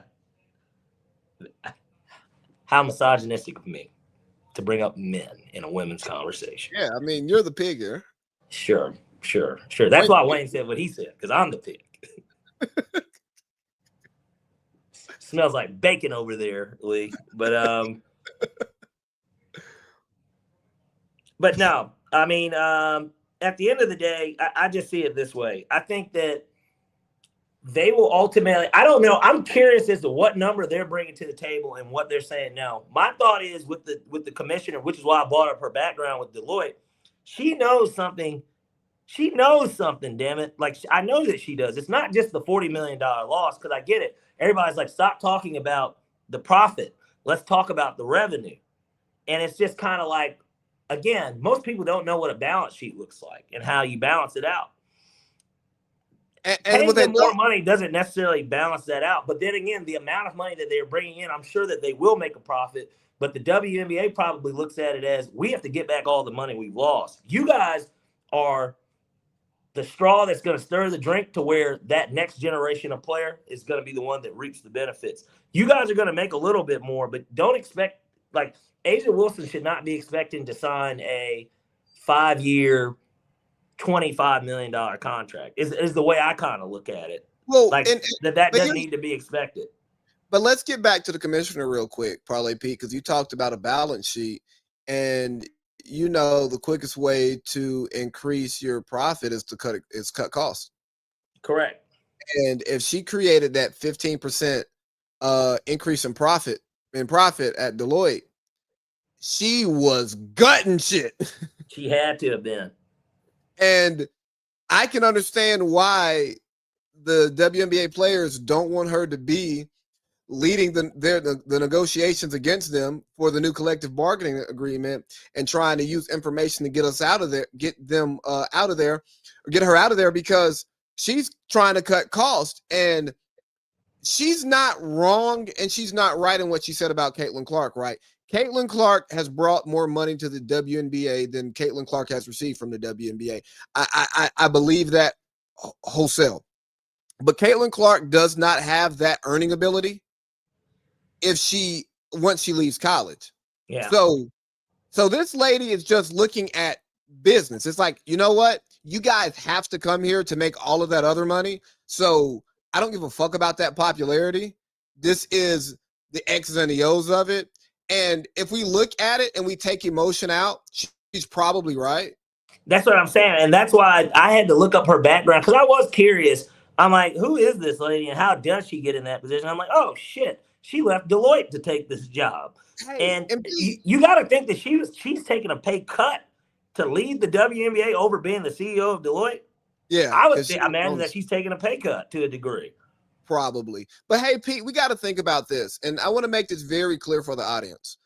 When we're having a lot of these CBA conversations and we're having contract conversations, a lot of times the both of us sound like anti-player and pro-institution. But we're thinking as people who have dealt with balance sheets and had to make budgets, build budgets, and cut budgets and get more out of less money. Yeah. So we come from just running a business perspective, because we don't care how the WNBA runs their business. If they want to give the WNBA players NBA max contracts and they continue to find funding for it, we're all for it. But we put ourselves in the decision maker's shoes. So then we take emotion out and we want to keep our job. And keeping our job is typically saying, hey, we want to always underpay labor and exploit labor, because that's the best way to run a capitalist business. That's how most businesses are ran, regardless of how anyone wants to view it. Like, NBA players are paid handsomely, the owners make more than them. Yeah. You got people they're not going to do a deal where they're not at a minimum going 50-50 with these niggas. They are not taking the loss. They are going to be the ones that come out on top no matter what. And because that's how they got to the position where they are, to where they cut the checks anyways. And they also bear the burden of, if this thing actually doesn't work, I go in the red. You get paid before I go in the red. Exactly. Hey, but we got a few minutes left. But what are your just thoughts on a star player calling out a commissioner? Like Patrick Mahomes calling out Roger, or LeBron calling out Adam Silver. We've never seen this before. No, you haven't. I think that in their case, it's possibly necessary. One day, we need Pablo Torre to find out for us, seriously. Because if he could do an hour and 30-minute video of truly breaking this down, speaking to who he spoke to, tell us what the players are asking for, what management is essentially already telling them, hey, this is what the revenue split's going to look like. This is how much money we believe the TV deal is going to end up bringing. Just, guesstimate type numbers. I would love to find out more, because then I can make a much more educated decision on how I truly feel. But in terms of the player calling it out overall, it seems like it's necessary based on the way that the league feels. Yeah, and that's bad. That's bad. Oh, dang, I had one thought. Also, why the hell would you sign an 11-year TV deal when your league is finally getting popular? Stupid. You do 5 years. Yeah, you do 4 or 5, dog. Like, what are we doing? Why would you lock in for 11 years? Well, look. Like, Caitlin would be... But then again, the TV networks might have been like, nah, take it or leave it. Caitlin's in her prime. I would leave it. Like, somebody's going to offer the shorter deal, because you're going to want... Do you want the women's games being on the USA Network or something? Like, I mean, my thing is, I would want the out as a network. I don't want to be tied to the WNBA for 11 years. Oh, shit. I thought you were talking from the W standpoint. Bro, if I'm the network, no, I proposed it from the W standpoint, right? The W should should like want a shorter deal. But when you said like the networks are like get down or lay down, well, no, nigga, if I'm the network, I don't want 11 years of WNBA. I want to be able to have you because I get first right of refusal in negotiations, so I can still keep you. And if you suck or this shit dies down, I can X you instead of having you for 11 years, no matter what happens. Yeah, I mean, if it works, it's great for the network. But I mean, I don't know why the W would take that. But do you want to touch Diddy real quick? Come on, hit your keyboard. Sorry. No, I mean, I tell you what. Let's just quickly. What do you think he's going to get sentenced? Well, the prosecutor's asking for 11 years. I'm thinking he'll be out by the summertime. Okay, I do too. I think that he's not going to be in Club Fed very much longer. Because these are Fed. This is Fed, isn't it? Yeah, it's Fed. Yeah, so I don't think he's going to be in there that much longer. Year tops is what I think is going to end up with time served. Year tops. Hey, real quick, AC Lee's got something to say. Let's go for it. I don't want to get into the Cardi B, Nicki Minaj tweets back and forth because it went to a place that I think is disgusting and crazy, irresponsible, and them Nicki looks wild. Them knowing the large fan bases that they have and the way that their fan bases are, I just think it's irresponsible to even put that stuff out there. But we as Black people have to do better. We don't have to like each other, and I'm okay with a little podcast, beef interview, this and that, a little social media jab. Like, that's cool, but like when we start to get personal and we're talking about people's loved ones and children and stuff like that, it's totally irresponsible. And then to weaponize knowing that you can weaponize your fan base against these people and to do stuff like that, I think this is deplorable human behavior and more reason why we should not look up to these people as idols, but simply as the court jesters that they are. Yeah, and the craziest part, that's great, honestly. We got to clip that. But what's crazy about it overall is just the idea that, Nicki Minaj is out here calling people's kids ugly and shit. Like, it's ridiculous, bro. And, she's already kind of been off the deep end. And I'm not on anybody's team. I'm not Russian cream, right? So I'm not choosing a side and staying there. But so I think some of the stuff that Nicki Minaj has said has been super out of line. And I know that Cardi hasn't necessarily said the nicest things herself, but she ain't say shit like what she done said. And so it's just, it is nasty, and they are court jesters, and that's where we leave them. That's why I don't tune into the Shade Room or Spiritual Word or any of that stuff. Now, I did see the stuff on my Twitter timeline because you just don't have a choice. But it's deplorable behavior, and it shouldn't be in our culture. But I already told you who's okay with it, so we'll do that at that. Parlay Pete's got something to say.